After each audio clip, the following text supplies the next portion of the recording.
টাকা ছাড়া আপনার মৃত্যুর পরে আপনাকে কেউ দাফন করবে না। টাকা এমনই এক বস্তু, টাকা ছাড়া আপনাকে কেউ ভালোবাসবে না। আপনার যখন মৃত্যু হয়ে যাবে তখন আপনাকে যারা গোসল করাবে তারাও টাকা চাবে, আপনাকে যারা দাফন দিবে তারাও টাকা চাবে, আপনাকে যারা সাদা কাপড়টা দিবে তারাও টাকার বিনিময়ে সেই সাদা কাপড়টুকু দিবে।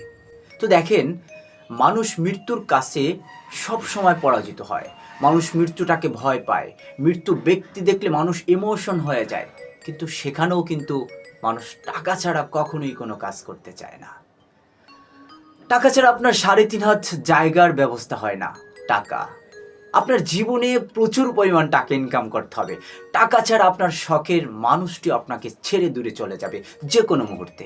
আপনাকে টাকা ইনকাম করতে হবে। টাকার কাছে হেরে যাবে ভালোবাসা, টাকার কাছে হেরে যাবে সম্পর্ক। আপনাকে প্রচুর পরিমাণ টাকা ইনকাম করতে হবে। আপনার বেঁচে থাকার জন্য প্রচুর পরিমাণ টাকার প্রয়োজন।